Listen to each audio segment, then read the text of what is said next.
thank you all for coming tonight. Just a few announcements. We have an upcoming show, so I'm going to go over a few details for POE. But as usual, you're welcome to join us for the board meeting next Monday. Elections are coming up. So if you are thinking about how you can serve your orchid society, we've got a few open positions. The opportunity table, you've got lots of opportunities. Paul, can you walk us through how we can win a plant tonight? Yes, so what we have offered tonight, I called it the POE previews because we got a lot of great stuff from our vendors and member plant sales. So the first set of the plants on this side here, we have specimens from the Bay Area Botanic Alliance. There are a lot of very cool flowers. You can see, yay! So Botanic Alliance. They also meet very regularly. So if you haven't been to the Bay Area Botanic Alliance meeting, you should go. Super cool. Hey, Paul, it's a secret, man. Oh. We don't talk about it. Well, what's cool and what matching the theme of this year is because the botanic genus in general, they have a very, very diverse way to deceive the pollinators. So the flower looks like aliens. And then we have these plants from Brookside and Seed Studio. These are what matching with the top today. These are from Western China. I was trying to find more Cypripedium that kind of go with the top today. But there's a lot of time that they grow really well in the whole calendar year. So I brought something else. But they're very, very, these guys are adapted to the Bay Area climate. So they should be great for you.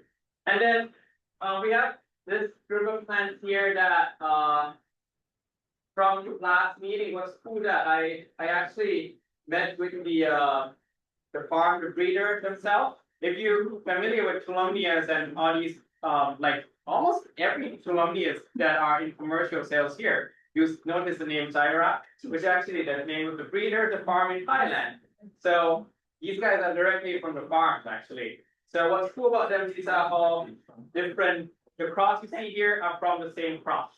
So all the seedling, you see the diverse colors that they display. We're going to use them for our workshop, free workshop that we run for new members. But if you want to take them home, you can grab the plants and then check them out too. And then we also have the new crop from the same breeder that they just registered only like 3 years ago. Oh, when you say grab a plant and check it out, you mean you can buy it, right? Yes. Unless you're a new member. If you're a new member, when you sign up this year, you can grab a plant and then you can pick it up in the March meeting. I'm good. Yeah. All right. So if you have questions, we'll be around here. Thank you. Thank you, Paul. All right.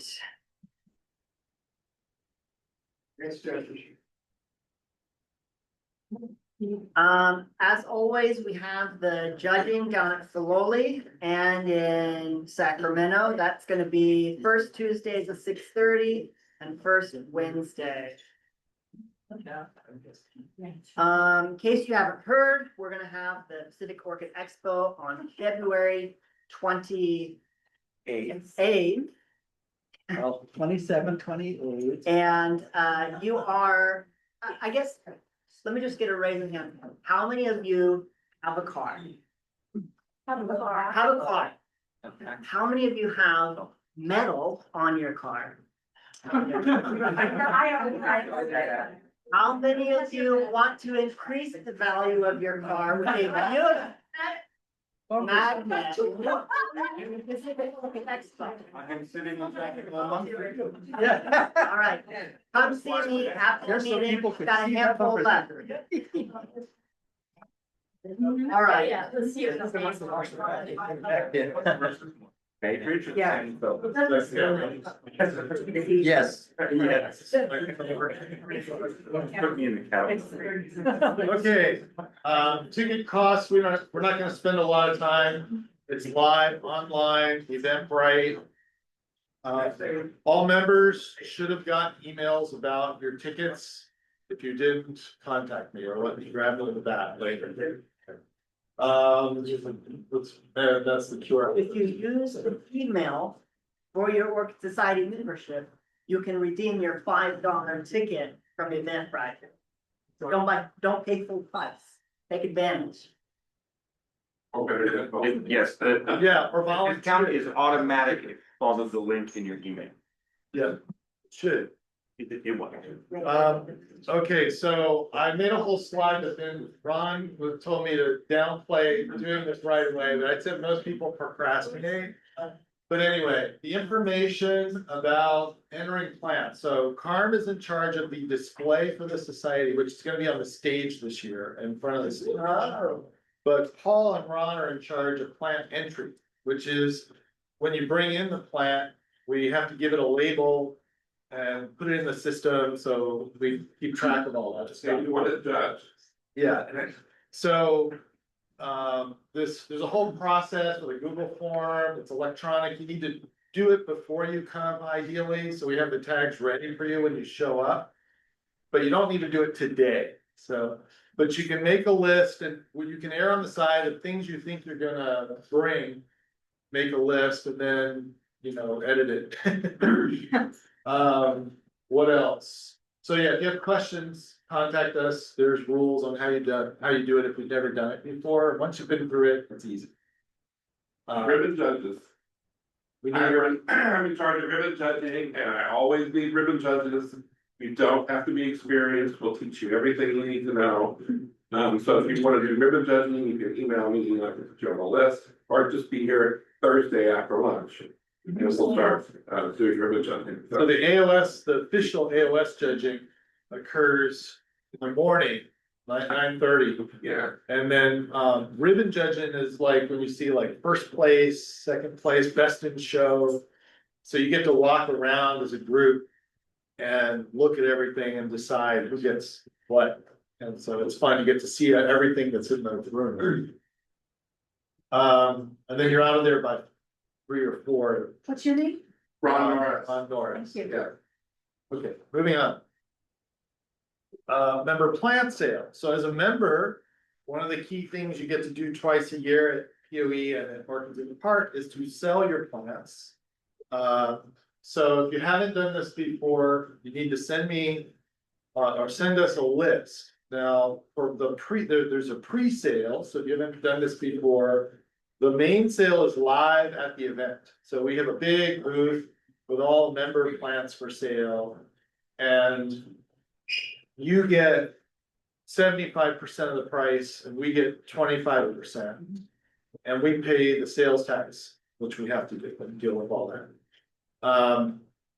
If you're gonna do this, Eugen, our treasurer, makes some barcodes for all the plants, and so she needs by Tuesday, the day before the plants come in at 8 p.m. is the absolute deadline. Where she prefers to get your price list so she can make the barcodes. So then again, when you show up, you should have barcodes ready, you just put them on and label your plants, then we can let you go because somebody makes sure that what you think you brought in is handed off. We also, the week or so before POE set up, before this, forget what the exact date is, we start the pre-sale. I guess it should be up to the 13th. 13th. Valentine's, Friday the 13th, right? So Friday the 13th before Valentine's Day, that's the day the online pre-sale starts. So the beginning of that week, you need to send me your price list and pictures of what you're selling. It helps it to sell. Same deal, you can, you get 75%, we get 25%. But we send it out and people, members get to shop online ahead of everyone else, and then we open it up on Facebook and emails to try to sell everything before. That way, if you have things you're like, well, I'm not sure, I want to bring them in, and if they don't sell, I have to take them home. That way you can just see what sells and only bring in what's sold. Sorry for taking so long. Volunteering, people asked where this is. There's the sign up website is on the website. It's like in the newsletter. And this is a QR code to take you there. If you need it, we can get it to you later, but it's in all these various places. Oh, Thank you.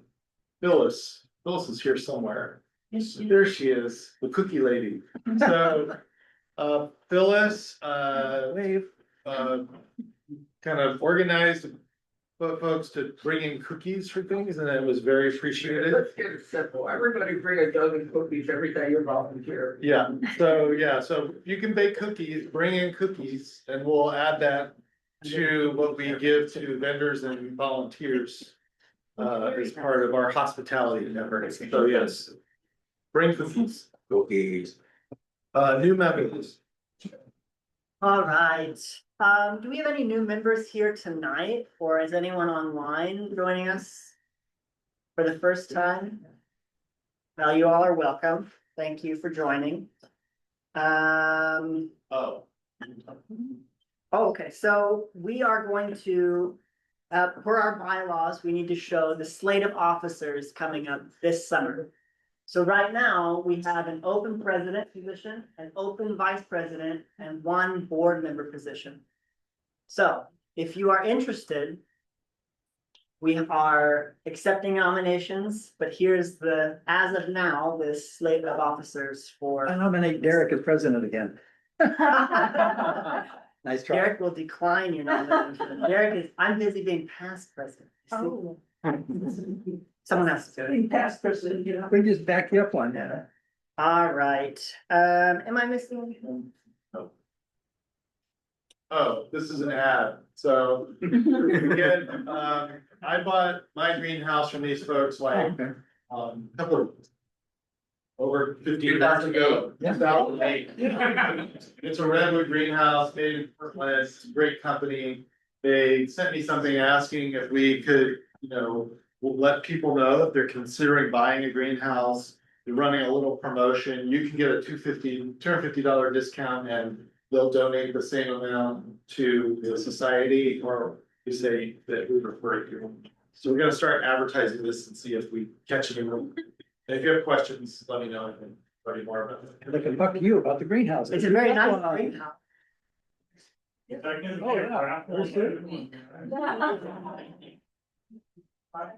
Paul has one too. Couple more seconds, everyone got it? I'll say Paul Bourbon back here also has one. Yeah, we can. You're interested, Bill? Okay, the Diablo show is coming up Saturday, February 7th. That's $7 for admission, but if you go, I think the link here, Facebook page. is that how you get the digital? If you just show up the door and tell them you saw it on Facebook, they'll charge you $5. Say $2. It's a show and sale, it's at Cal State, East Bay, but it's the Concord campus, not Hayward. All right, do you want to say anything about Orchid Campus? yes, so you're gonna hear. That tonight's talk, he didn't actually do it as an OCA, Orchid Conservation Alliance trip. But they sponsor a similar itinerary coming up in June 2026. And Mary's here somewhere there, waving. I think she has announcements too.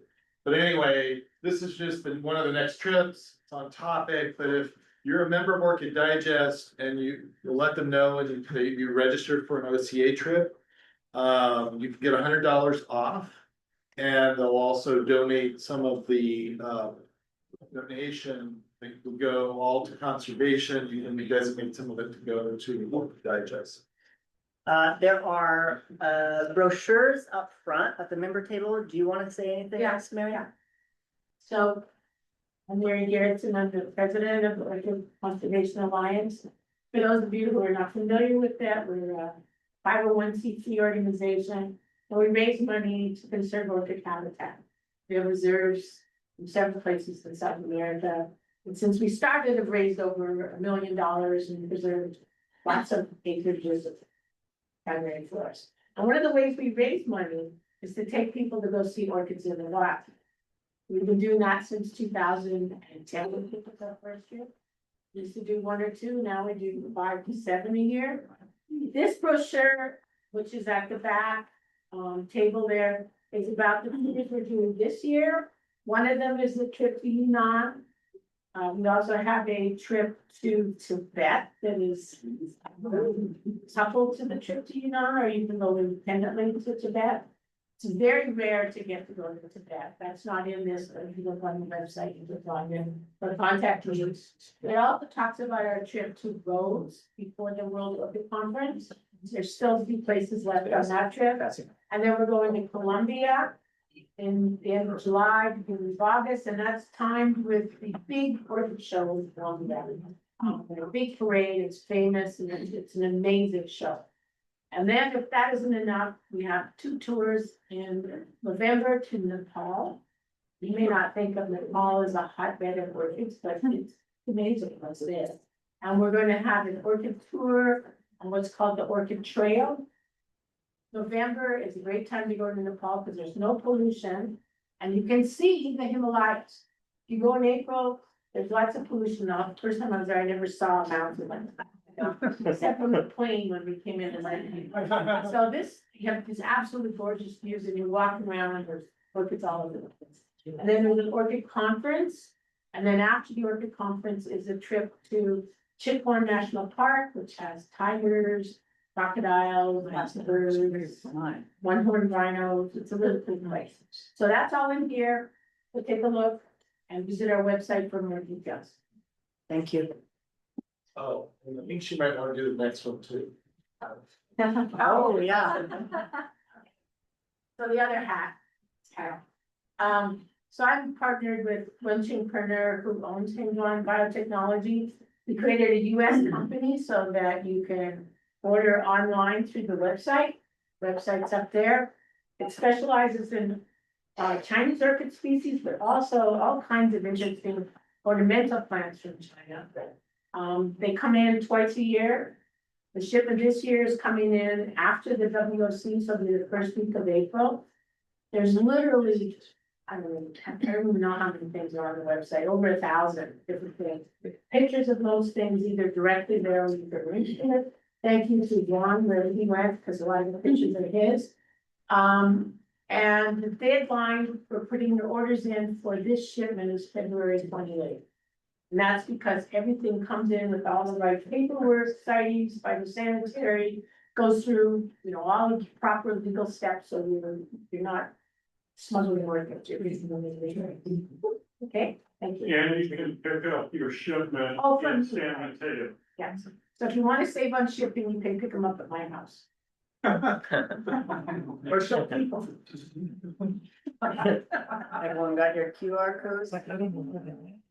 All right, we're gonna take a little intermission from announcements. We'll have the speaker. Yeah, so John was actually a recommendation from someone.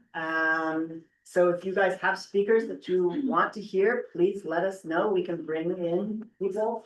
John actually, I think, left in 2019 from the Bay Area. And I got here about 2020, so we just like shooks in the night mist, but I'm glad you're back. Welcome back. And he's gonna be talking a little bit about Cypripediums and Chinese orchids. And thank you so much for coming.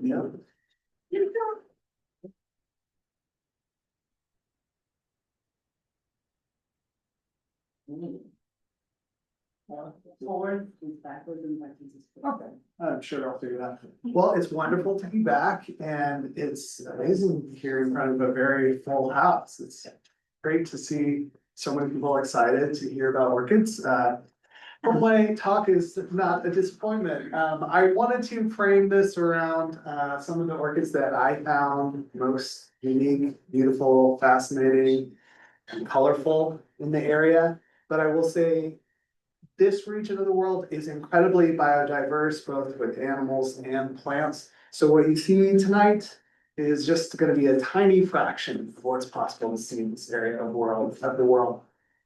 This part of China was called the Mother of Gardens by Ernest Wilson, who's a very famous plant collector and explorer in the end of the 19th, early part of the 20th century, in part because it is so rich with beautiful flowering plants that we love to keep and cultivate even to this day. If you've stopped by the San Francisco Botanical Garden for the magnificent magnolias, several of the most conspicuous beautiful trees are from Western China, including their Magnolia sargentiana, which is in full beautiful bloom on the way to the Asian section of the garden. It's just incredible. That was species collected by Ernest Wilson in the area of China that we're going to talk about tonight. So beautiful orchids there, but it's not just orchids. The red area, this is where Sichuan is. The province directly below it is Yunnan that Mary is mentioning. Also incredibly biodiverse place, rich with orchids and animals. Some of the same orchid species, but also many more different orchid species you can see there that you wouldn't see in Sichuan. Another nearby province, the kind of square looking one below and to the right is Guizhou, which has wonderful orchids as well. I won't get into that too much in this talk, but if you like this, maybe someday you'll have me back and I'll share other pieces of it. What's that? Oh. Okay, well, I didn't realize there would be extra. Sorry, as always, video is the thing that's gonna maybe your phone? I do, yeah, so maybe we can just quickly grant permission. Sorry, technical break for a moment here to fix something. Okay. That should be shared now. All right. Sorry about that. So I showed you where it is, but why go there? Well, the landscape in this area of the world creates some very special conditions. So you can see we've got these steep, sharp kind of limestone peaks, the forests running down them, and some like river valleys and flatland areas. And so this is a kind of a geologically active place, but it gets lots of water, good sunshine. And so there are at various elevations as we move up and down kind of a mosaic of different habitats with many different niches for the support of all kinds of different living things, plants, animals, and so on. And it's a great place to go to see everything from birds, if you're into birds. They have unique primates there, the snub-nosed monkeys, there's snow leopards, and of course, giant pandas in this area. I will show you a picture of a panda, I'm sure everybody knows what it's like. But it's, in terms of plants, there's like any number of different groups of plants that have beautifully representative species in this area. So you might go if you're really into peonies or want to see some beautiful wild peonies. Or maybe you're interested in Meconopsis. There are many species of these beautiful, colorful alpine poppies in this area. Or maybe like some people in this room, you're into the tiniest possible orchid flowers that you can barely see. They have this too. My talk isn't heavily focused on it because my attention span is too short for this type of thing, but we did see some incredible things, including this, like, to my eye, truly black Cypripedium orchids. These are tiny. It's not really, I'm not an expert in this area. I'm more of an orchid enjoyer, I would say, than an orchid expert overall, but when we found these, it was a pleasant surprise to everyone involved because very unusual, hard to find, restricted distribution. Not many people get to see this in the wild. So I thought I would include it here as an example of, you can find in this area really special, distinctive things, regardless of what you're interested in. If it's the big, beautiful garden stuff, or it's the tiny, very specific niche orchids. I'm mostly going to focus on Cypripediums because that's what drew my initial interest to this area of the world. I got a Philip Cribb book when I was young. The genus Cypripedium had a lot of nice pictures and all the different species. And I was just shocked and blown away by the Chinese species. Many of what you'll see here kind of in the talk are unique to the region, and they're different in important ways to the beautiful Cypripediums that you can see in California or in other parts of the United States. And hopefully in looking at them and talking about them, I'll get you all as excited about them as so how did I do this? Who did I go with? Well, I do not speak Chinese.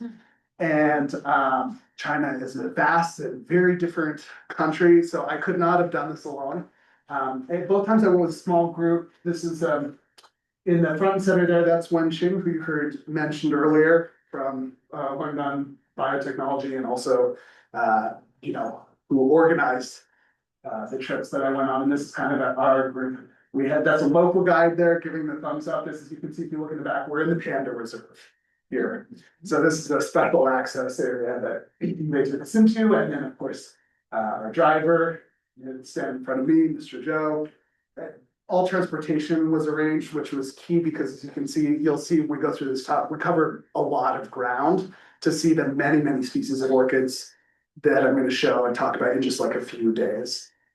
So very thankful for the organization of this tour. I'm sure if you're excited by what you see here and want to sign up for the OCA tour, you will be very glad to have the organization done for you in this part of the world, because it will make it so much easier to see and experience all the beautiful flowers that might otherwise be frankly impossible to get to if you were going to try to do this on your own. So that's all it's important to mention. So most of the pictures that I'm going to show in here and the things that I'll talk about, this is all within like a 2-week period at the end of June, beginning of July. That happens to be when a lot of orchids and other things are in bloom in this area. But I will say there are plenty of things in bloom at other times of year.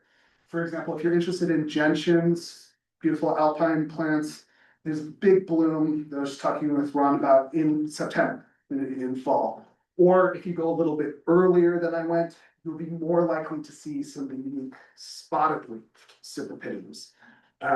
And there's also other orchids that are blooming even earlier.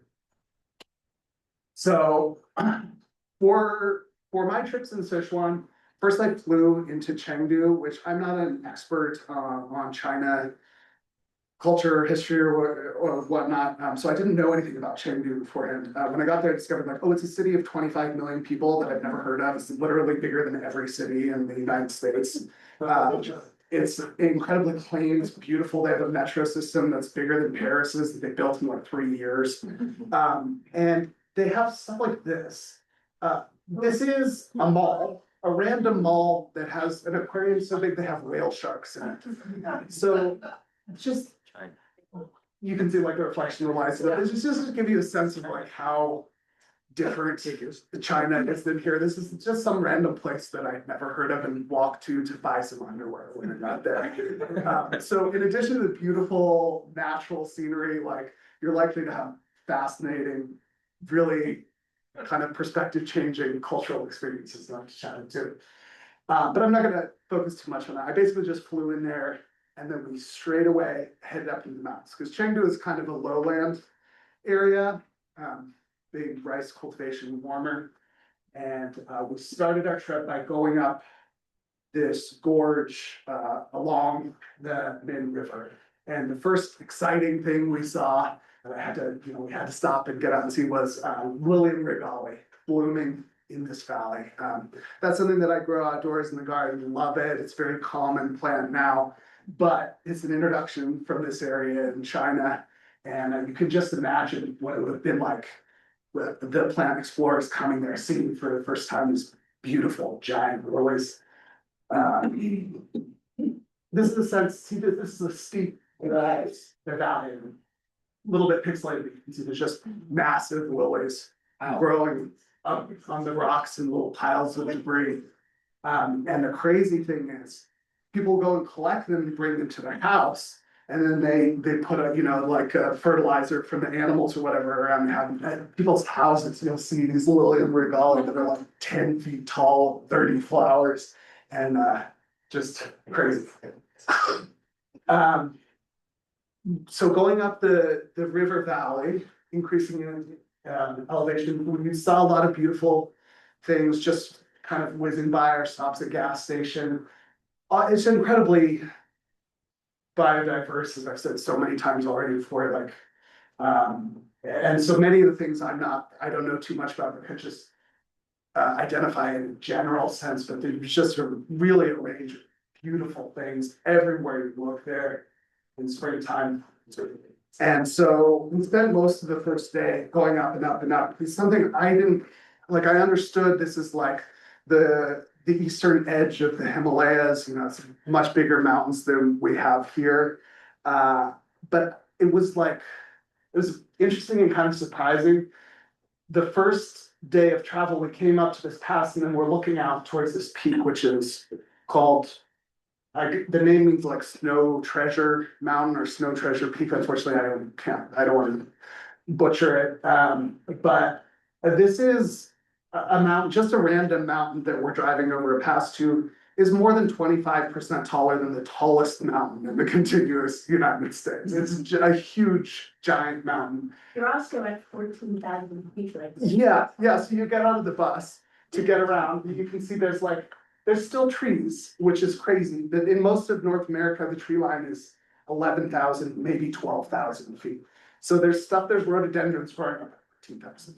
It's crazy. So you get out of the bus at this pass to do a little botanizing, like walking around the hill, and I'm like, oh God, what is going on? I can't breathe. And that's exactly why, because you're in the sky.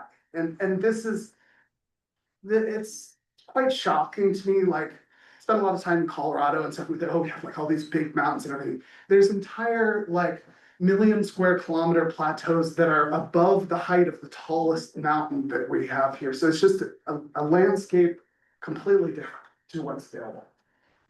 Up at the top of this pass that we got to on the first day in the sky, a lot of the orchids that we were looking for were in this kind of mix of grass, this kind of lawn, or hiding under shrubs where they could avoid being grazed.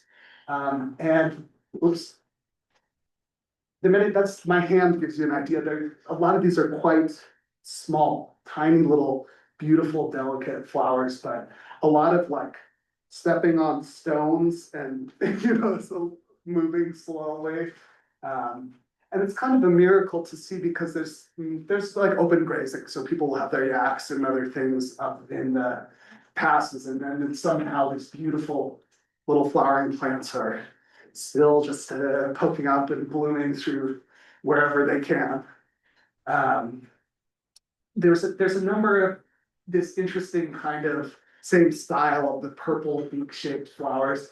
These two on the left are orchid species, but I bring this one on the right in because it's an example of just the mind-blowing level of diversity there. So we have, I think, maybe two species of pedicularis, which is like a semi-parasitic flowering plant in most of North America. Certainly in California, I can only think of two. There's 300 of these species in Sichuan, so they're everywhere. And it's just kind of interesting to see in the same habitats the parallels in the style of flowers between the orchids and the other things that are growing out there. If you kind of squint your eyes or look at it sideways, there's a certain similarity there that was interesting, and it's like a repeated pattern in a lot of these places. After that high pass, we decided to come down a little bit to somewhere we could breathe. And we came into a very lush, beautiful green valley. If you have sharp eyes, you might have detected something suspicious here. This was sort of like a privately managed land, and unfortunately, as you will sometimes see in remote places in the world, like the amount of plastic that we have created in the world it's out there and it's accumulating in any place, the sea, the top of the mountains, anywhere you can imagine. It really makes you think twice about how we should stop using it, basically, because it even gets here, and once it's there, it's for years and years. But not to bring it down too much, despite the plastic, this area was actually very beautiful and had some lovely non-orchid flowers, including this columbine relative, just stunning colors. It was very dramatic and graceful looking. There's a million different corydalus in this area too, everything from sky blue, purple, white, pink, yellow, you name it. Again, there's hundreds of them, so you'd have to key everything out or be an expert. And so for me, mostly it was like just see different species and wow, this is a different color, this one's a different color.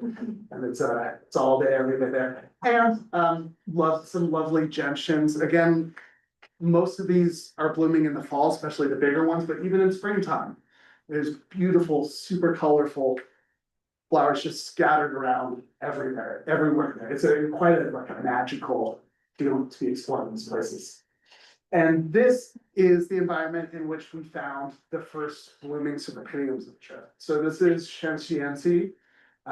It's a beautiful kind of green and rich brown flowering plant, multifloral, but usually just like 2 or 3 flowers like that. And I think a lot of time it's self-pollinating. And so high seed set, but usually just like a couple individuals around. We knew it would be in this area, but it was an hour of 10 people walking around like this through the forest to find it. And that's another reason why it's great to go on these trips with groups of people, because more eyes catch more things. And that was like definitely a thing that I experienced. You can just see the flower from a slightly different angle.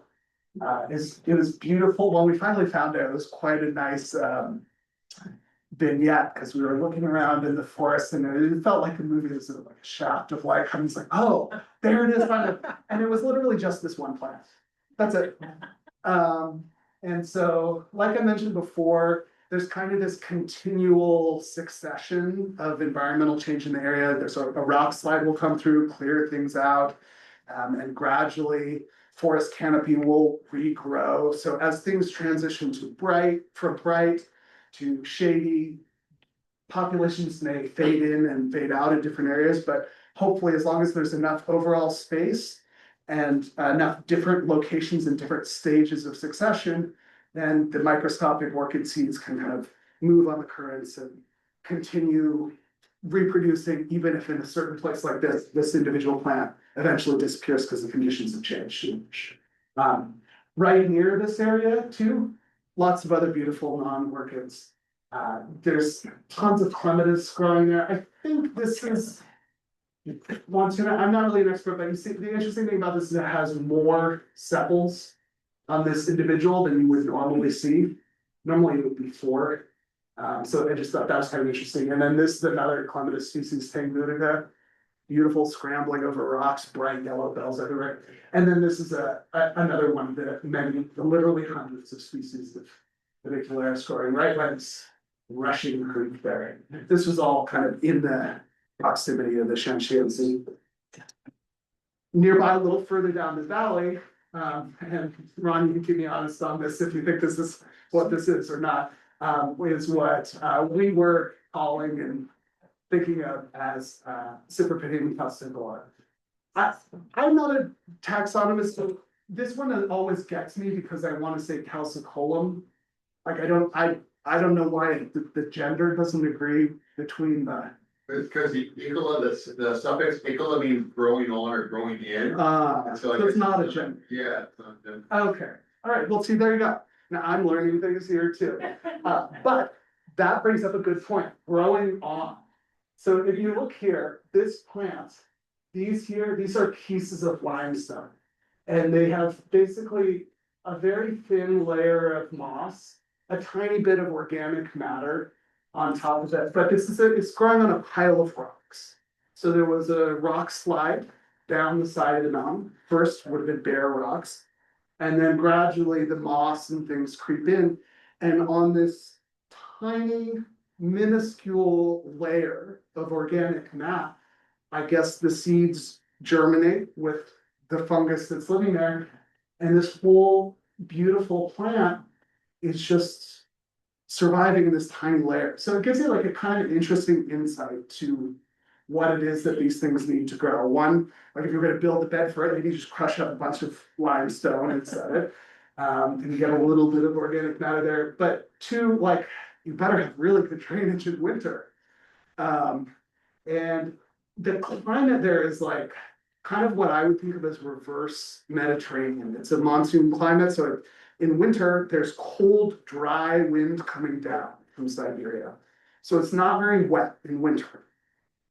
In summer and warm, the growing season, especially the first half, it's raining all the time. So all the water comes in the warm season, more or less, and then it's cold but very dry in winter. So maybe that's a tip if you end up trying to order any of these from through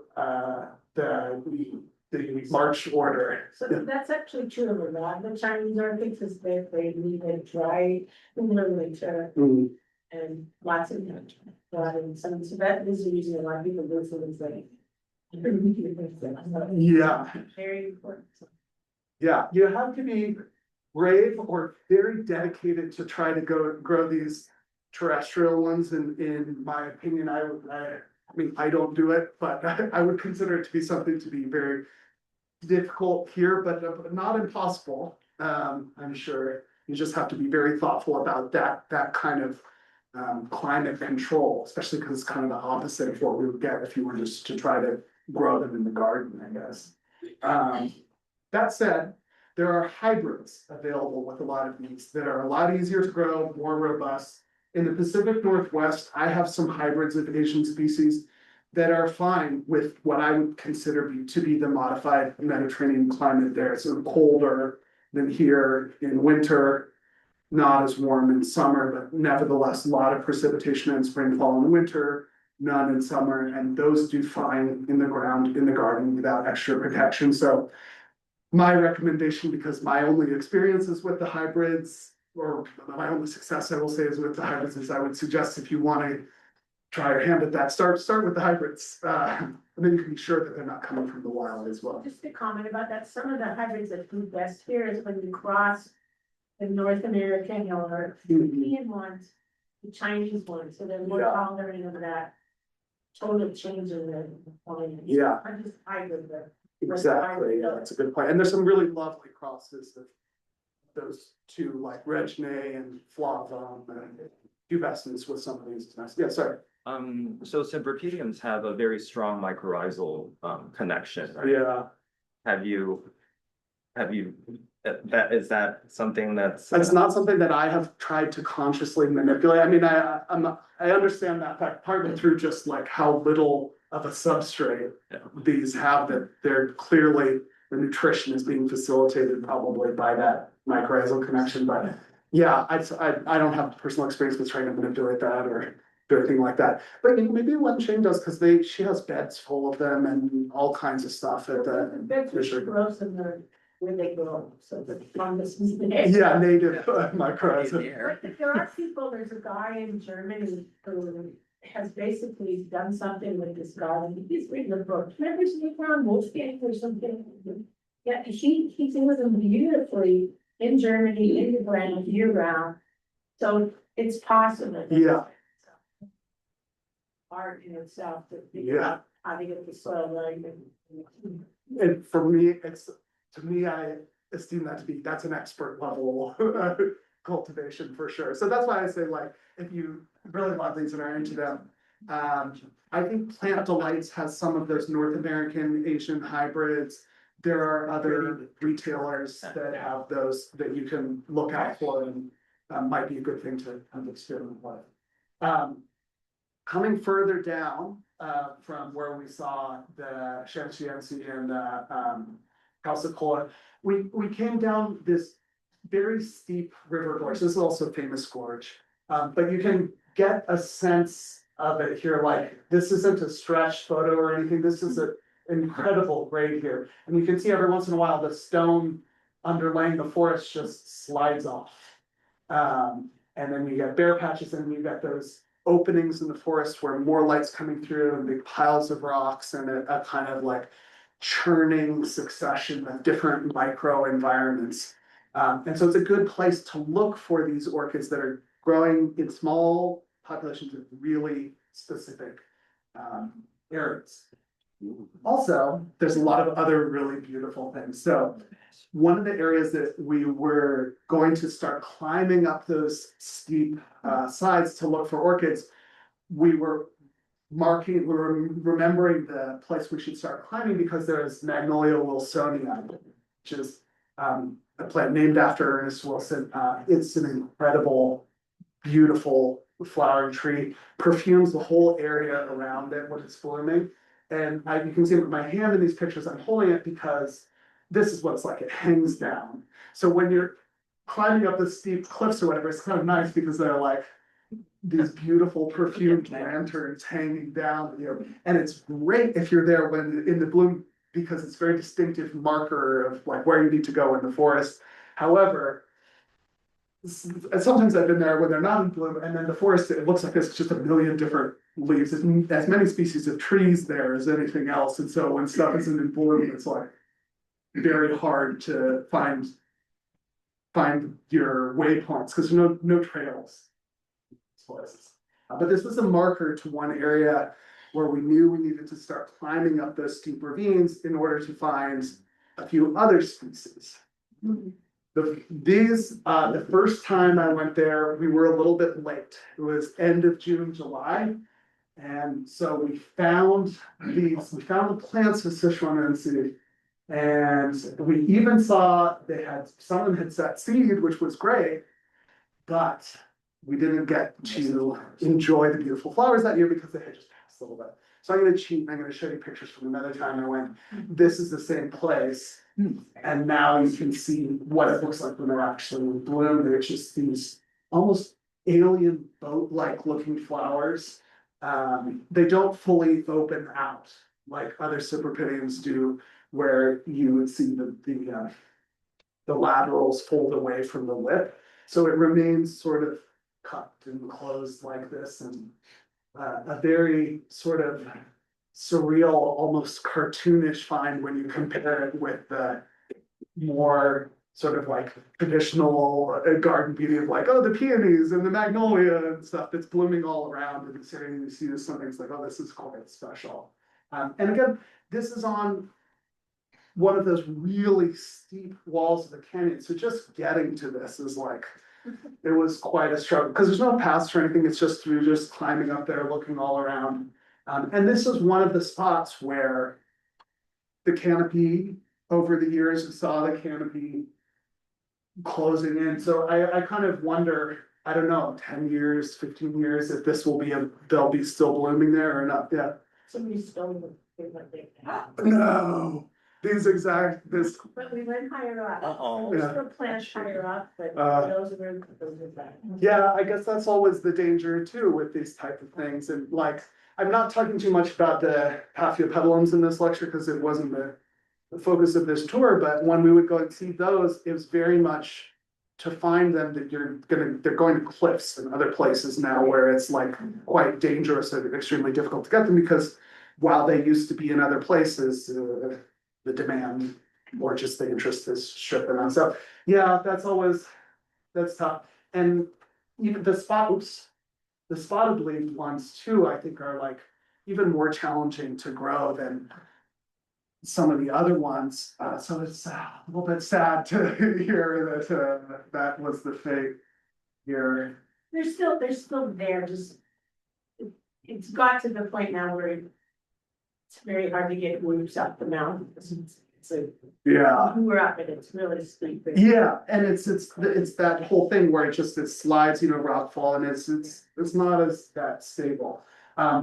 We also saw these unspotted leaves and this little dead blackened flower, and based on the unspotted leaves and the shape and the fuzziness of this, the first time I was there, I was like, okay, I feel like this is probably micrandum. So I can cheat again. This is I went back later and it's,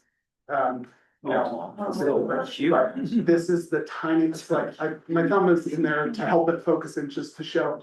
It really is micro. It's the tiniest little thing, but the color, like even the hairs on this are just, yeah. And this, what you're seeing here, this was one of the most fascinating things I've ever seen.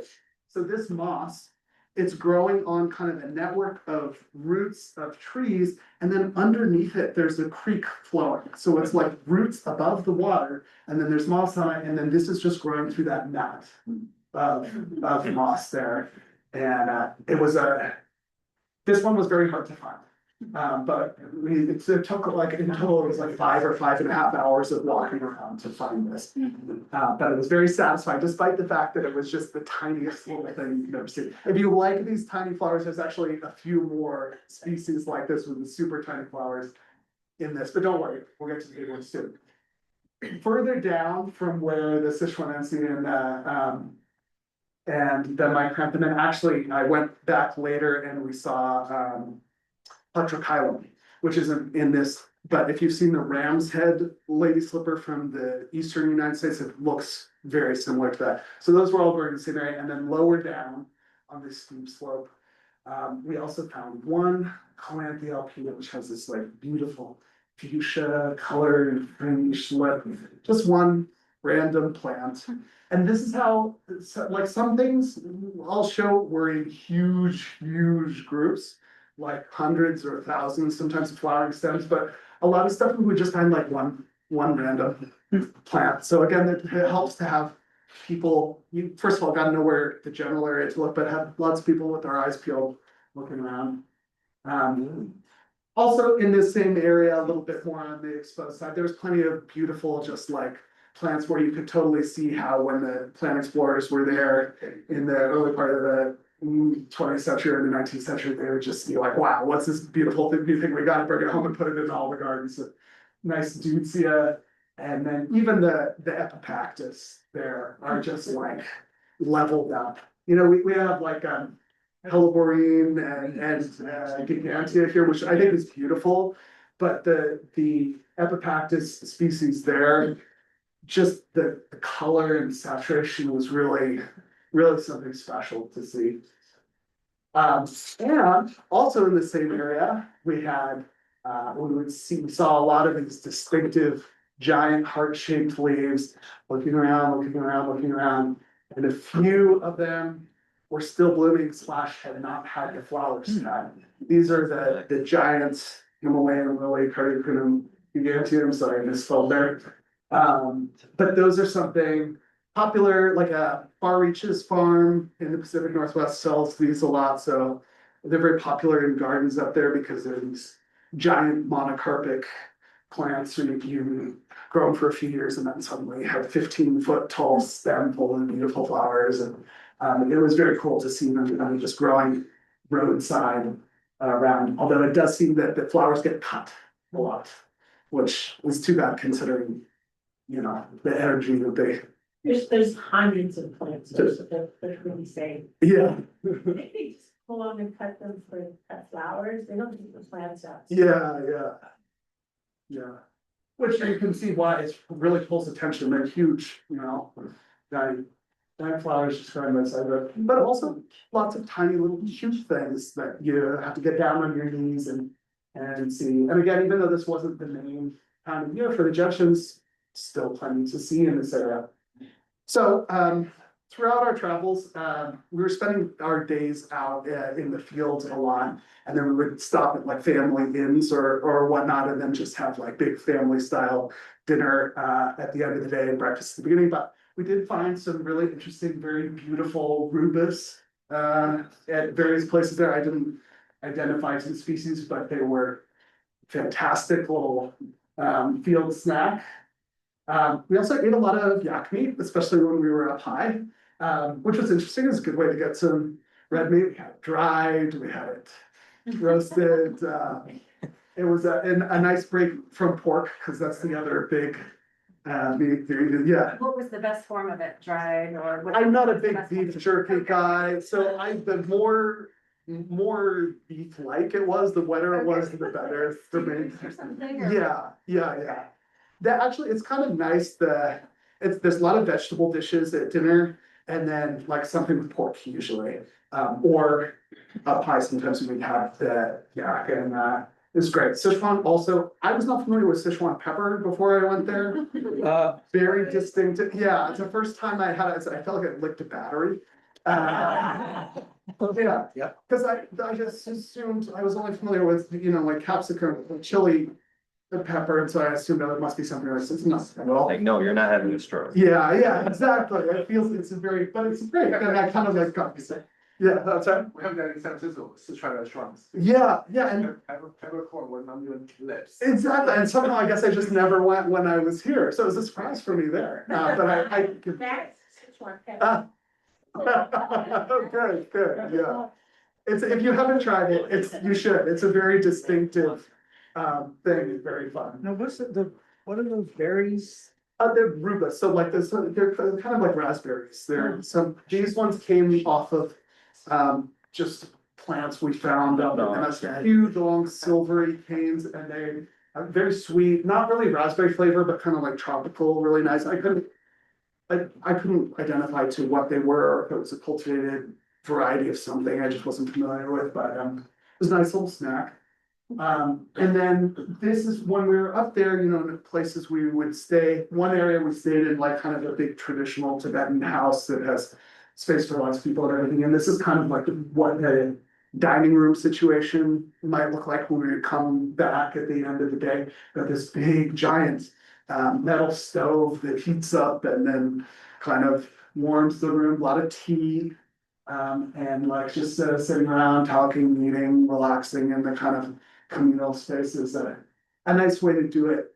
And very like at other times we might stay in more tourist oriented, 5-star hotels or whatever, but there were also sometimes we were staying in like guest houses and places like this, rustic, but really cool way to experience the local area.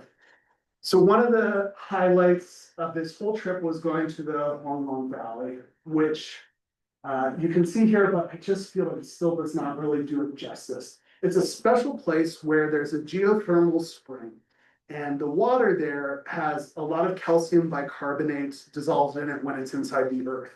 And then when it comes out to the air and cools slightly, it releases carbon dioxide, and then kind of the bicarbonate becomes calcium carbonate. And so the water, as it comes down the mountain and cools, deposits travertine. And that's what you're seeing here in this yellow. It's like the creek building its own terraced waterfalls because of the mineral deposition. So this does a couple. So you can see there's quite dense forest around here, but in the area where the water is flowing and building its own terraces, the trees don't grow. And so it's opening up the area. And it's creating like space for that succession from full sun to forest again, and it's creating on the surface of the travertine, especially as the water flow lessens, a little space that's perfect for some of the species of orchids that grow here to germinate, begin their life cycle. So one of them is Cypripedium flavum, and in this area, literally thousands of flowering stems all at once. This is a large flowered plant, and it's arresting to see this. You can see on the right here, the frequent situation is there's some kind of small shrub, maybe a willow, maybe a small conifer, something like that, that's giving a little bit of shade and collecting a little bit of debris on top of the travertine, and then all around the base, possibly also because of the mycorrhiza, you just get these huge blooms. Not only Cypripedium flavum, but there's also Tibeticum there, just in masses. It's so beautiful seeing yellow and pink purple like together, and I don't know, there's just something about everywhere you look, it's like a beautiful composition, from the mosses to the little plants growing around them and all the blooming lady slippers at once. It's just this area. When we went there, we spent the whole day there. I was like, I was crying because there's not an equivalent for me like this. I'd never experienced anything like seeing these thousands and thousands of plants all the way up the hillside like this, because it runs the top where the water is coming out. It's very high. It's like 3,800 meters in elevation, and it's like it goes down to maybe less than 3,000. It's a long, giant series of ponds coming out. So it's a huge area. And they have thoughtfully, because it's a popular place to go, just to look, not orchids aside, to look at the beautiful pools and everything, is popular domestic tourism site there. So they have built an elevated boardwalk to constrain the traffic and to keep people from trampling and moving out into areas beyond just the simple area. And it's like, this would never work in America. It seems to work very well there. Like, people stay on the boardwalk.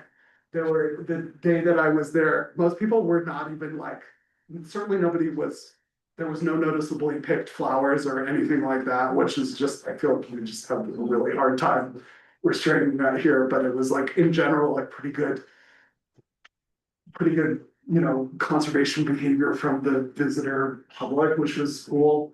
And it was just, it was incredible to see, because you could also see the amount of money and resources that are spent like maintaining something like that, which is good. You know, it's hard to see that kind of level here in a lot of places. It wasn't just slipper orchids there. There were actually many different species of orchids. This is another one that I really liked. It's a Phaeus delvae. You can see it growing in there, very regularly mixed in with the Cypripedium tibeticum. Also in just like fairly full bloom. They're like about this tall. Just lovely colors, even complementing the Cypripediums, the yellow and the purples. Like, oh, everything just felt like a composition. Wonderful.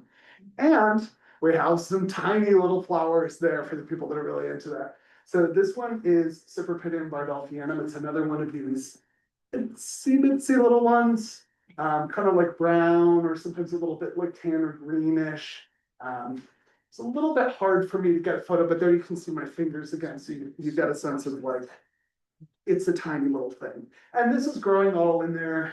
You can see on the photo on the left that that's like, I think probably flavum leaves, next Cypripedium flavum leaves coming up next to it. So they're around the base of the other Cypripedium. Sometimes you find these. And I think, I obviously wasn't tearing apart the moss to look, but I think these ones, maybe they grow on little stolons or something under the moss, because you'll see just the one little pair of leaves coming up, then another one somewhere over here, and they just have that sort of look to them. So here's this is an above view of one of the ponds. So you can see like the geology in action, where the initial like deposition starts happening. And then as the stone is built up, it slows the water more and more deposition happens in that spot. And then you get these terraced ponds just naturally building up. And of course, the color of the water is really beautiful. Also in this area, you wouldn't see it at this time of year, but many of the deciduous trees have beautiful fall colors. So this is a very popular place for people to come in fall, because then you have the turquoise pools and the red leaves and the yellow leaves, and then later you can get a little bit of snow, and so it's quite a popular domestic tourism spot. And I think like one thing that I underestimated is, I think in China every summer the equivalent of the entire population of the United States, like every man, woman, and child, goes on vacation like within the country, or there's domestic travel at that level. And so they're just like planning and organization and infrastructure and stuff like that has to support that level that most places in the US can't even imagine. So it can get crowded, even at very remote places that are difficult to get to like this. Like there are some that are making it really crowded. Yeah, well, I made an effort to exclude people from as much as of what I was doing, because I was I wanted the pictures all to have that feeling where you could imagine it was 100 years ago, I guess, even if it's not. You have the advantage, you can take pictures over everybody's heads. That's right, yes, I can. You'll see at the end that I pull one picture of what achieving this actually was like most of the time, which is kind of silly. But yeah, just you can see the unique geology, beautiful water, and then in the background, like you can see just so many different environments, like the high peaks and the little alpine cushion plants that are going to be up there. Then you have these meadows on the hillside and the forests, and then the edge of the travertine. And this is all just standing there. You can look around, you can see like, okay, there's so many environments visible just from right here. This is why we have the incredible diversity of plants and animals, because there's so much going. It's also beautiful. Also, just randomly inside the valley, giant big temple. So here you can get a sense more of like, this is what I was talking about, is the areas that are permitted to walk and whatever are boardwalked and built up in a certain way, and then everything else is, there's no going there kind of thing. But also very beautiful, that aspect of it as well. When you get up to the very top, kind of above or right at where the water's coming out, there, you're up pretty high then, because it's like I said, some 3,800 meters, which is like very high for me living at sea level. And you start to see some other different things. They're beautiful species of rose. This was the first place that I saw Mechanopsis there. This is a Nervia or something like that. But all the Mechanopsis, the color saturation, they're just like jewels. It's crazy, and there's so many of them.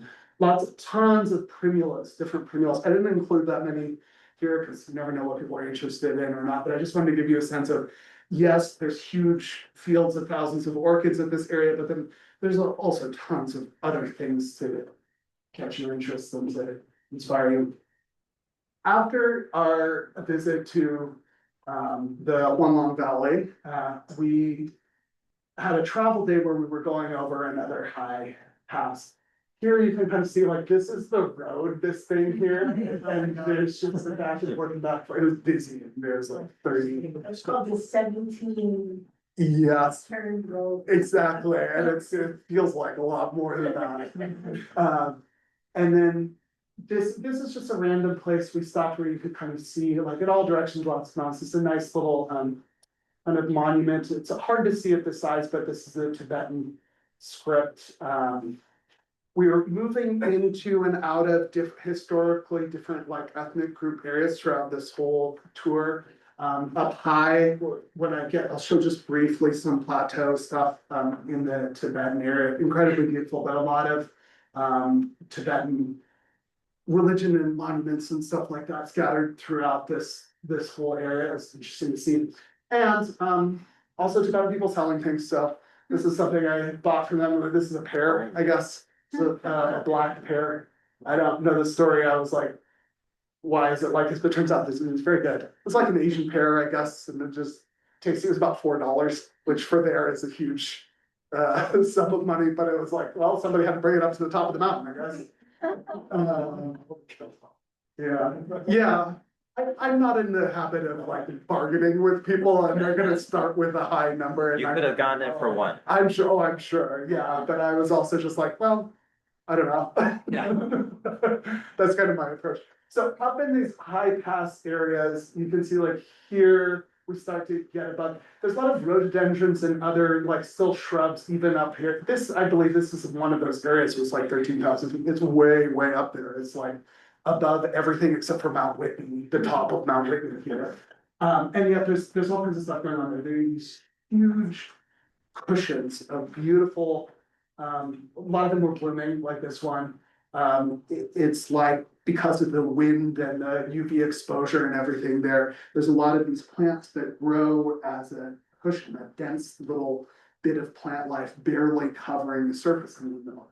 Cover themselves with blooms during that short period. But very interesting to see up close and magnify. And there's tons of daphnes. So that was nice, smells great, beautiful. And what's this? This was one of the first Mechanopsis, which are also really, you're apt to find them way up high in these areas. And finally we did. These are just a few of the different, there are many species there, but they all, what they have in common is, you know, rather than red or blue or purple, the saturation and the kind of jeweled toneness of the colors is just wonderful, interesting. So definitely, this is something else worth looking out for. Another beautiful random non-orchid flower that is present in incredible diversity there. After we passed over that pass, we went to another area that had one of these kind of bicarbonate and calcium carbonate springs forming terraces, and it was beautiful. Blue lakes. It's a similar concept, the geothermal water depositing the stone coming down the mountain, creating these clearings. And actually we even went to a few at least one place where maybe 700 or 1,000 years in the past, it had been something like this, but then seismic activity changed the hydrology of the region. And so then without the water flowing and everything, the forests gradually encroached, and it was interesting to kind of get the experience of seeing like, okay, this is how it is today. We have an earthquake, the water starts flowing somewhere else, and then gradually over time, it will transition back into this forest, and wherever the water is coming out, then we'll clear the trees, and it gave you a sense of like, rather than thinking of nature as like a painting, something's beautiful but static, is like a play over a really long time, and then you just hope that everyone hits their cues and all the conditions are right somewhere, sometime for these rare things, so they can perpetuate. It's an interesting way to see that, which is hard to otherwise detect in our short little lives. Here, there were some things that we had already seen, for sure, but there were just bigger, healthier examples, especially of these the purple orchids, a lot of beautiful Tibeticum. Cypripedium tibeticum and Cypripedium flavum were most widely distributed in this area that we saw, and the most numerous, but it doesn't matter to me. Like every time I would see the Cypripedium tibeticum, it's like, oh my God, you have to get down and like take the pictures. I have thousands and thousands of pictures of them, many of them very similar, although it is a kind of variable species. But it's just every time you see them, it's like a special like gift. You feel lucky somehow, it's really wonderful to see that, to be just in the right place in the world at just the right time to see something like this. It's just incredible. So Ron and I were talking about whether that's actually what this is, Cusical, or if it's a different variety. It was growing in different conditions on a flat forest land versus on the sloped kind of like coast. This was taller than the other one. It's like at least this tall. It was the first ones, they were much more kind of like this. I think the little ones now they're calling Hengduan. Okay. And the taller one is the. Yeah, all right. So this was certainly taller. But you see, again, it had this like an interesting texture to the lip, not quite raisiny, but like if you compare to something like this, which feels more traditional flower petally, and then of course I think it's the kind of distinctive, really dark color. This was another one where it was like it started at a point and spiraling out, walking around in circles looking for it, because we knew we were in the general area but didn't know where it was. So it was nice to finally catch a few. And then like you could also see even from the previous years, like, oh great, like they're setting seed, something's happening here. Is this on the hill coming down where those 17 turns are, or is this like very? It's nearby there, yeah. It's right below. So this set of ponds, like the fairy ponds or whatever, it's below the entrance to this area. Yeah. And so that was also something that was kind of nice, is like, these are all sort of from the same group. But you could make arguments based on, whether they have the white rim around the lip, or exactly what the texture of it is, or where you're finding them, whether they're different varieties or not. But again, me as not a taxonomist, I'm not as finely tuned to that distinction, but it's nevertheless, anytime I would see them. Oh wait, I had to stop and get out. This one was kind of a death-defying thing. It was on a very steep alpine meadow, angled, and there was a cliff above the road cut. So it was very like some dicey climbing and stuff like that. So I would recommend, you will get more out of these trips if you're able to and interested in not taking risks, but doing a little bit of the work to get to some of these places. You'll see more variety, and it's its own little reward at the end of the day. Like, wow, I was up at 13,000 feet climbing around, and I really accomplished something, and you have some beautiful pictures to take home. That's how I rationalize it. Next, we moved to this area, which was inside a panda reserve, so a very large area that was reserved for the protection and breeding of the wild giant pandas, but had a number of different landscapes in it. This is not somewhere, obviously, the pandas are really hanging out or living. They're more in the bamboo forest, obviously, where their food is.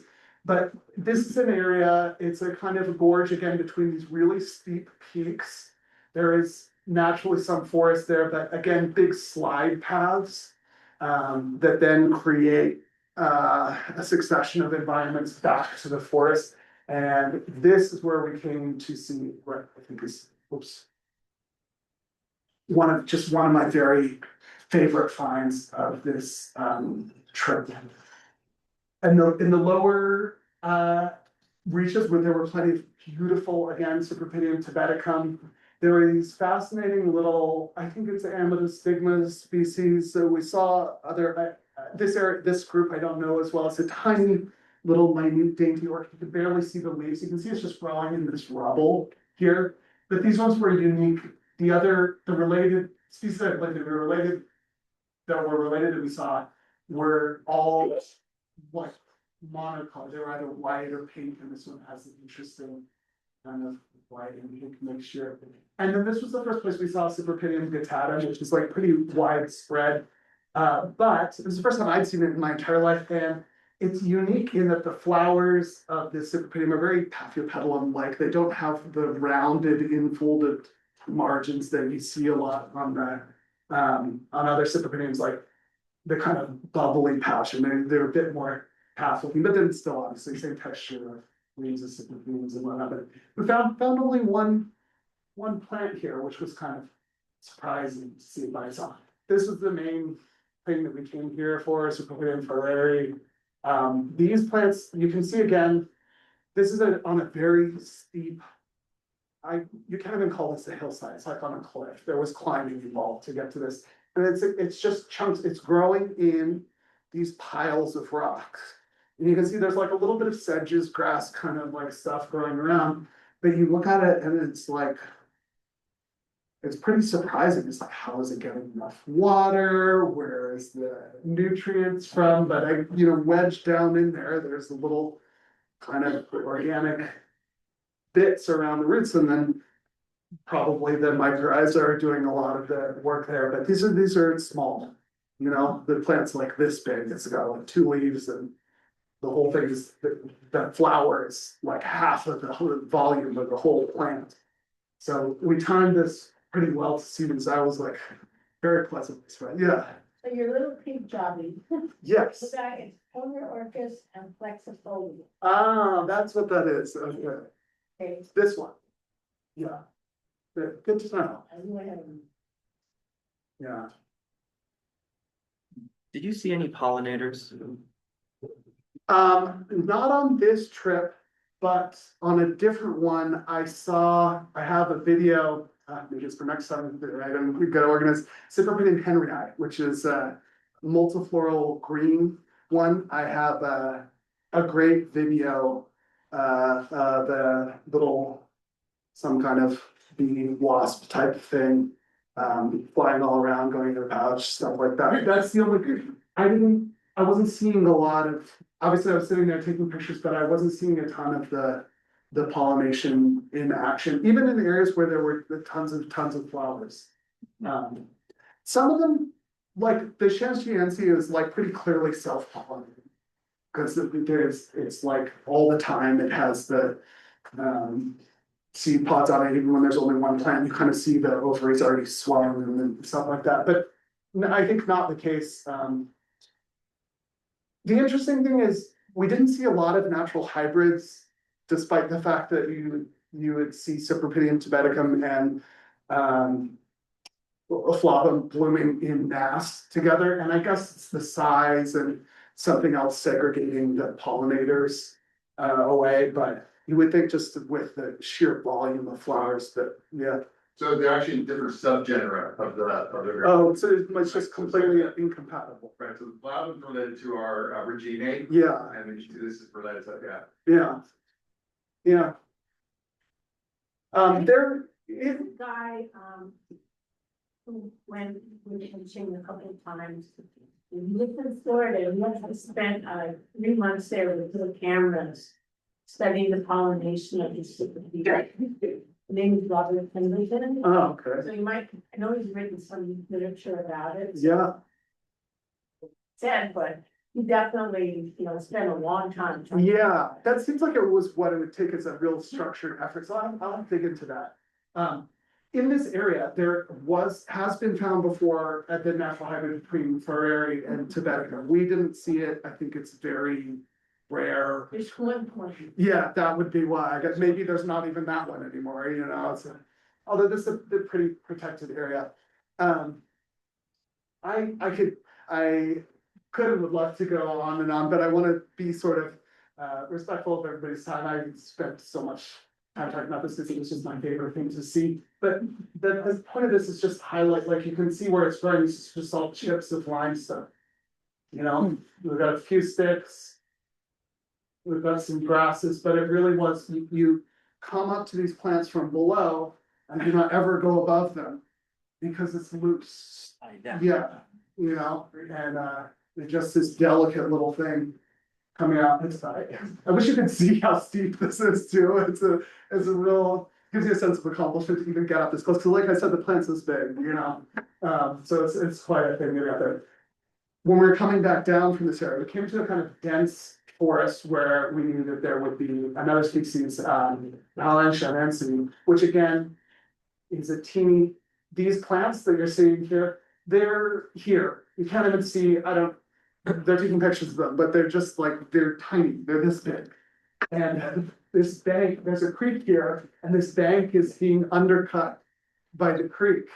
And obviously we're trying to come at it from an angle or not creating too much erosion or whatever, but it's just like, this was the only area where we knew where this was in the whole place, and it could just like a little bit of a flood and this piece is gonna fall into the water and these tiny little things are gonna be swept away. So it was just like a real sense of awe for the fact you could ever come across these at all, because they're just these tiny little pockets of them in random places, and they're, especially something like this, it's just a tiny little delicate, like one errant panda footfall and it's gone, And the fish. This is just to compare just the Bardelphianum that we looked at earlier, one of the other tiny ones, and then the Palinxinense, which is even smaller. Like, it's just unbelievable, these tiny little things. Yeah.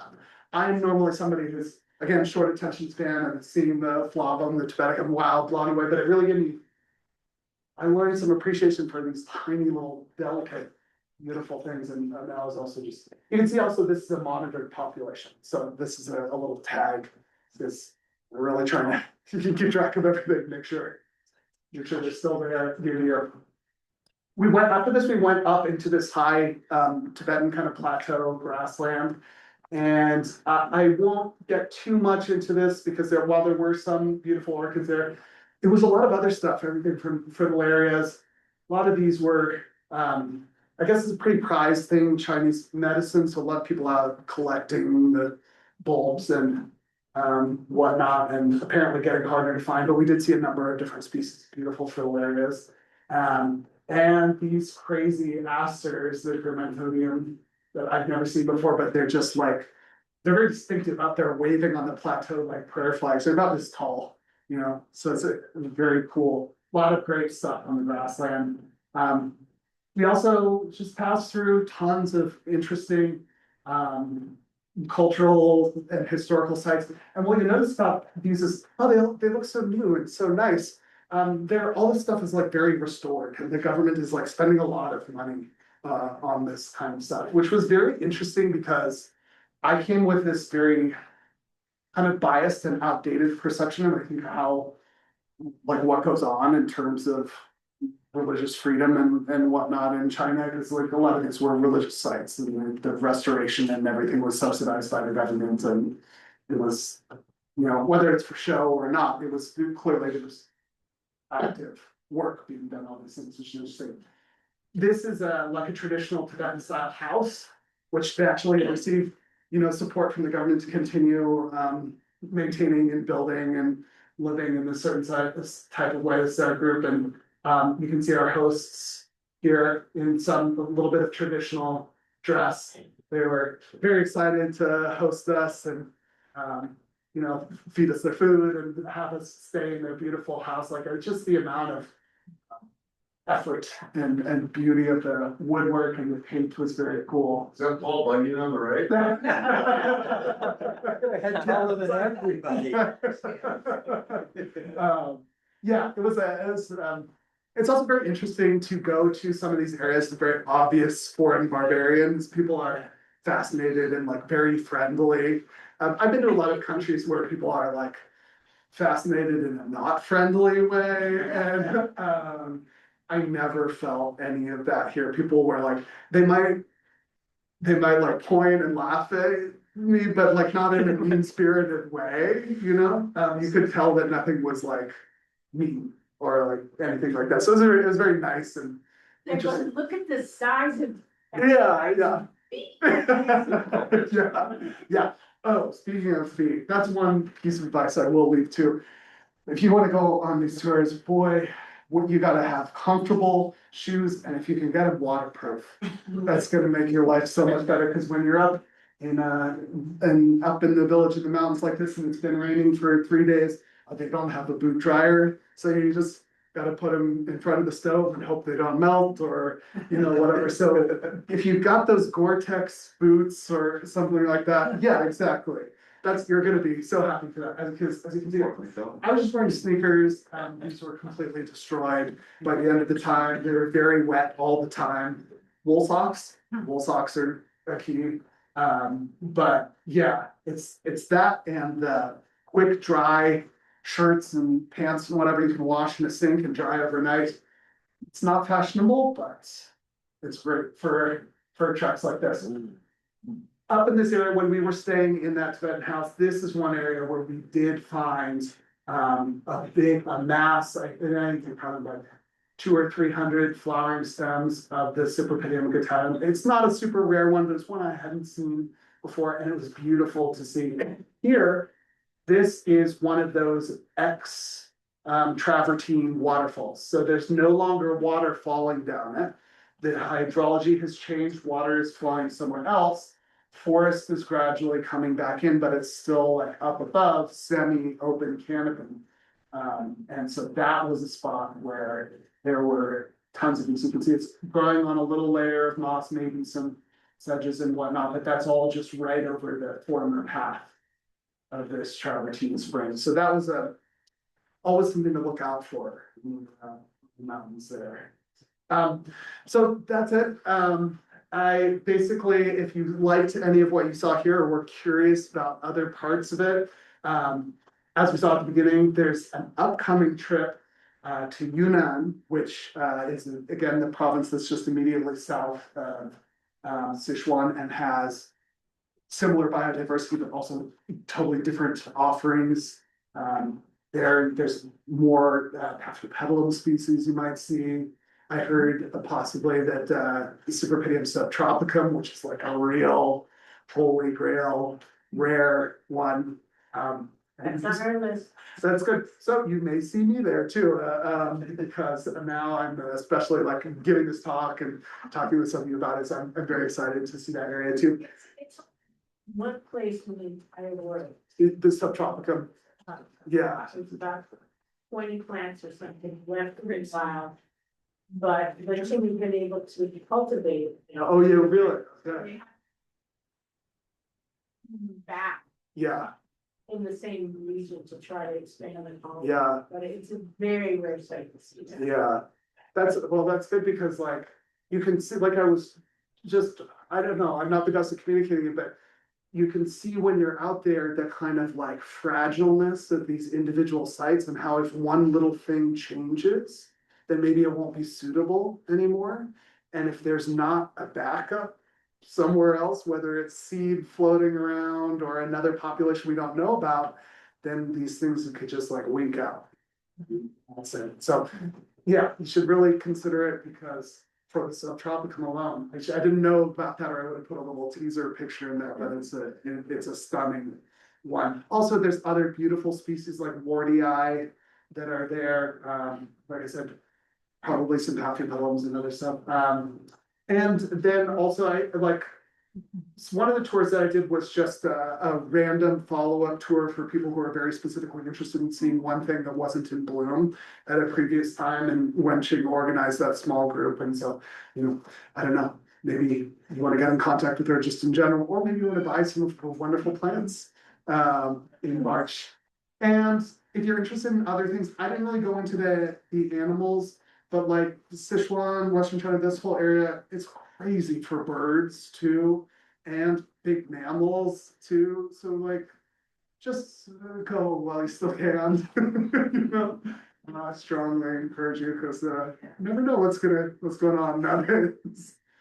So anyway, thank you for your time, and I hope you enjoy.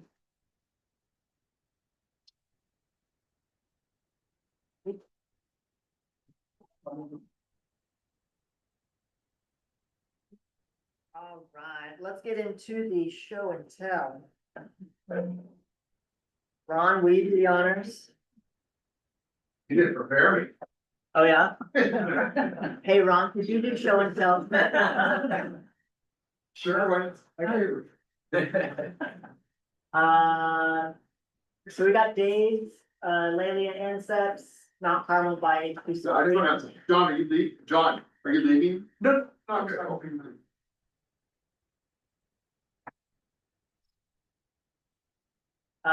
Mini Harry, another Herminer. Nice job. We were having some trouble with the contrast, but LC Black Forest with Dark Splendor. Sure. Jeff got some nice phylogeny, Unchained Melody, and Hopnaria. Rubenesque. I think they're on the table though. Yep, they're right there. Yolanda. Oh, this was, Yolanda wrote in and sent this to ask if anybody knows Mountain Valley, this is one of them. I sent it to a few people, so if anyone. I know some messed about it, but not that one. Roberta's got a Leonis. Hey, Roberta. Hi, Ron. And I don't know anything about Louisa Hughes. Oh, let's see if they're related to cataseeds, but they have both. Instead of having male and female flowers, they have both sex in the single flower. That's why they were cataseeds. And they smell like raspberries. I think they smell like, this one smells like big staples. Seriously, That's a big difference. it's a very big. Lycasty, Lacioglasta from Roberta Thaw. Maxillaria, this is a good one. Brandy of Gradiorum. Oh, never seen that. Sure. Trichopilia fragrance. And are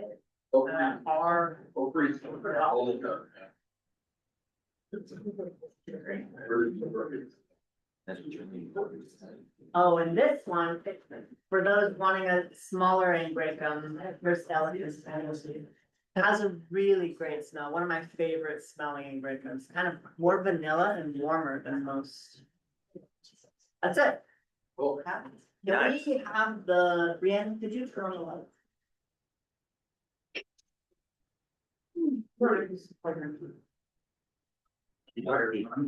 who brought this? I know, does somebody want to show this plant?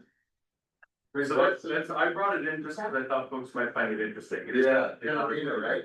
It's exactly right. Yeah, so it's a Canary Islands? Canary Islands. Yeah, so it's a companion family plant called Canorina. It's only one in its genus. Really cool. So not an orchid, but it's very cool. That's what you see every day.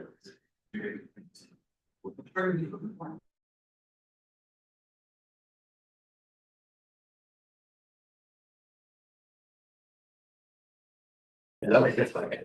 So. Let's gonna do the holding.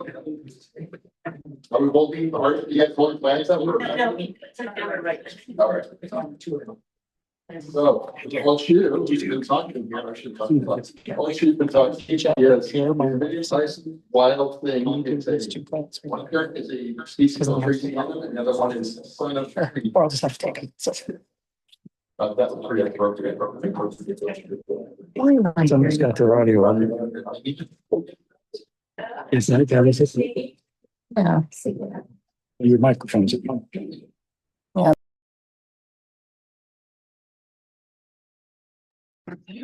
Okay, well, okay. Can you pin me?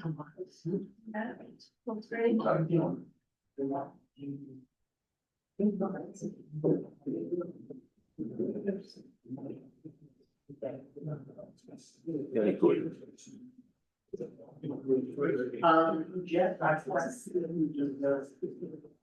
You should go. Oh, that should, Not what I want to say. you have to. He paid a little like. All right. That's a long way. We're still being, switch it up. So Jeff brings in a submitting species, so this is one that was called, considered a form of insigne. So clearly recently it's called submitting Sidon Phagonii. It's from northern Thailand and it's a beautiful species. It's small flowered. It's similar to insignias because the long spike with flowers all clustered at the very top. And the thing kind of grass-like leaves, but insignia is quite a bit bigger and much more widespread. So this is a really beautiful, you can see it up close. It's a really fine venation on the lip. It's got this purple pink suffusion in the flower. It's really beautiful. And then Jeff also brings a Cattleya coccinea, which is, it looks like the tetraploid one. Yeah, so it's so they kind of treated that so they'd be double the chromosomes, so they'd be fatter, thicker, fuller flowers. It's a Brazilian species. The one that imparts a lot of the red, one of the main things that imparts the red into the mini cats. Okay, so do you wanna? Are you gonna buzz that? No, Not trying to hurry you. You're up to go. no. Okay. I give her. Well, thanks for bringing this in. That's very cool. All right. Bye, Jeff. So the sheriff, sorry, did I say it right? Homicidum brings in a massive urquhart. It's a Colombian species, really beautiful. It's a large flower for the size of the plant, really a great species. And then she brings in this one, this mastivated Chuspipate. Oh, no, did I get the right one? No. Oh, Shirley Anderson, so that's a hookery annum cross. I don't know what else. It's a green. Yeah. Is the other, well, what's the annum? Is it just one or the other? I don't remember what it process, but it looks much more like evergreen. Okay, so aquodonton. Aquodont means something about the teeth. Aquodont has 3 teeth on the top of the pouch. That one by hookerized, so. Yeah. That has 3 teeth on the pouch. Yeah. She also brings back that Chuspipate. So one of our late members has long been gone for about 12 years, about 14 years now. Walter Teague went to Bolivia on a Pearl expedition and discovered this plant, and he brought it back. And he gave it to Marnie Turkel, who was a member too, who's living up in Santa Rosa. She had it at a Peninsula Orchid Meeting show. And I said, Marnie, that's a new species. I've never seen it before. She sent it in. Eric Richardson named it Chuspipate for the area of Bolivia it was founded. So that was pretty cool. And it's got fragrant flowers. It's not commonly available. It's kind of an intermediate cool, not a real true cool grower. And then Sherry got an award on this Mastivia floribunda. So this is a clone called Magnolia Mist, has 58 flowers currently. Wow. Currently.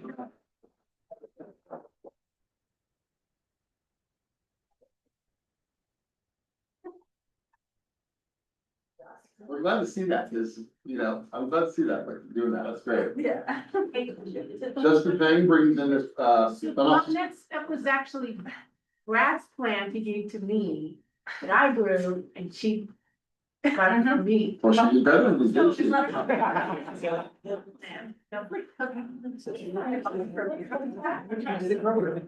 Sorry, I just had to do that. So Justin brings in this Philopsis belina or belina. It's a Bornean species. Years ago, it was considered the same as Violacea. Violacea sumatran and belina is Bornean, and it's a variety of forma cerulea, variety of forma cerulea. Shoe. Hi, Shu. Hi, Shu. Thanks for bringing your plant. She brings in a cattleya molten tiger, which is crossed in a species called Milleri, one of the ridiculous type, bright red flowers, with cattleya mariba tiger. So anyway, there's a red from the one here for sure. She also brings in this Riccovola, which is a cross between a Riccolelea and a Brassivola Jiminy cricket. So it's actually a primary hybrid. Riccolelea digiana, one of two species in the genus by Brassivola mendoza, which is about 24 species in the genus. Rhiannon and Rhiannon at Cedar. Hi, Rhiannon. She brings in Bulbophyllum gymnotus, which is not a common species. And actually, it's funny. It's the only Bulbophyllum I've ever seen has had branch spikes. Does yours have a branch on this? Any branches on your spike? Just Tyler has. No, that's where I got it from. Yeah, from Jeff. Yeah, I got it last summer. No, but it loves where it is. and Yeah, that's really cool. So that's his old Jeff's plant's the only one I've ever seen Yeah, that's. in 52 years. So that's pretty good. Brandon also brings in Vanda and Nana, which for a while used to be Ascus centrum Nana, but now also Ascus centrum are now Vandas. Brandon also brings in Oncidium Paraphorum. This is people say it smells like stale beer or lemon pledge. So one of my very, very first orchids. Steve Shotland, Steve, other than that name, where's Steve? Here. I know you, I know your face, that's weird, and sorry about that. He brings in a Potnar, which is maybe just a pure cattleya now, always got warring in it. Alea, I'm sorry, Potnar. What's the first word? Cloud9, oh, Cloud9, Cloud9, Kroll's mini angel. Yeah, hybrid names, man, I just go, what? So, Christian Martin brings in the Stenopsis, it's Jung Min Anaconda Wilson. So, there must be 100,000 Stenopsis crosses now. 100 million billion. Yeah. So, Andrea Lande, Laude. Ladot, there you go. If anyone knows how to say it, he'll be the owner. She brings in this Australian, which one is the plant? Oh, so the Zygopetalum. Okay. Oh, it's an Australian Zygopetalum, okay. So it's got an award. It's advanced. Advanced, okay. He's got to live. Thank God. Carrie Mitchell brings in a Lily Canceps. It's not really, so who's Carrie? Where's Carrie? So Carrie, so it's actually not an album that has the red stripes in the throat, but it's closer now, right? There's a true album with just pure yellow, but it's still really beautiful. It's really nice. Wait, yeah, what would you? I don't know what they call it. It's not semi-album, so I don't know if they would call it. Album. I'll just finish. Yeah, Paris, which is Habanero, Regnieri. So it's the clone is Flamingo. Wait, so Jeff, what's this Flamingo and the Rubenesque? It had flamingo in the parentheses. Okay. And Rubenesque in and. Okay.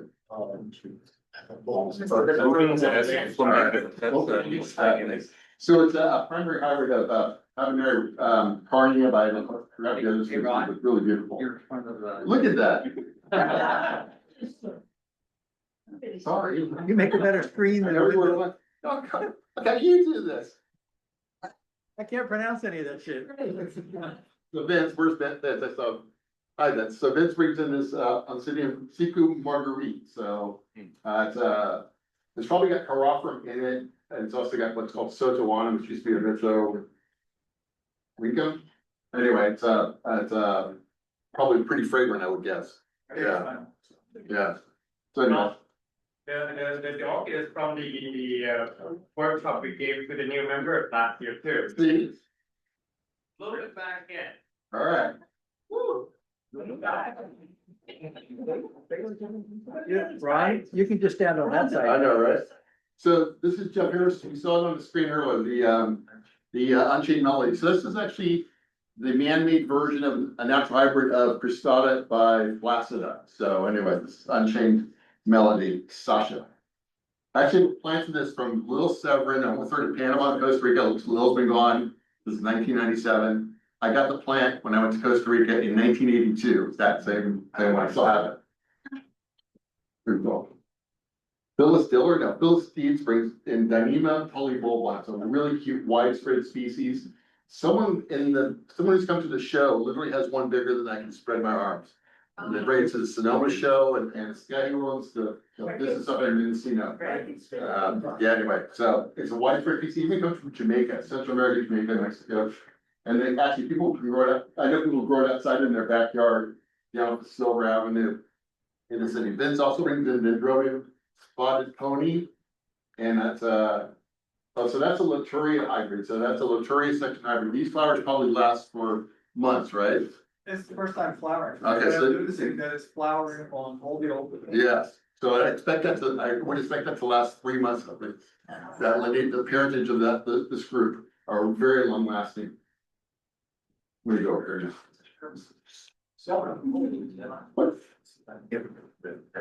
So Bill brings in the Dendrobium.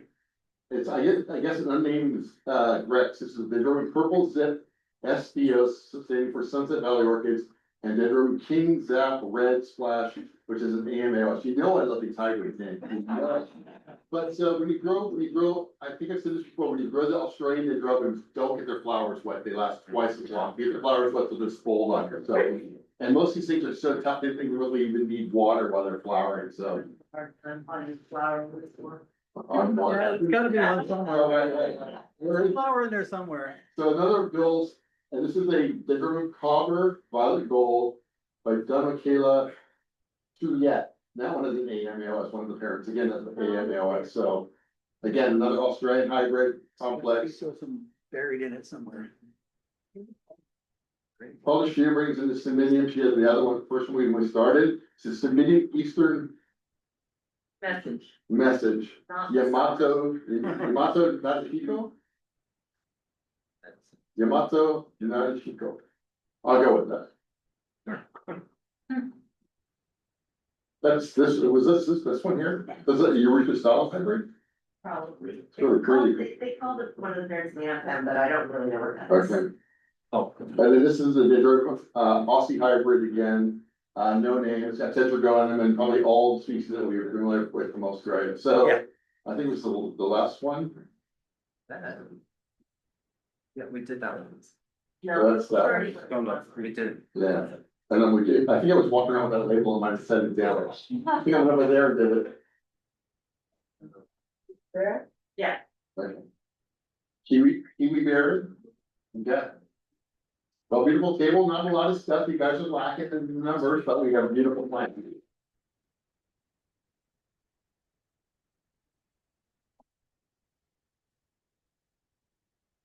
Okay, thank you everyone online. We're gonna go some raffles with the beautiful plants that Paul brought us. Bye-bye. No.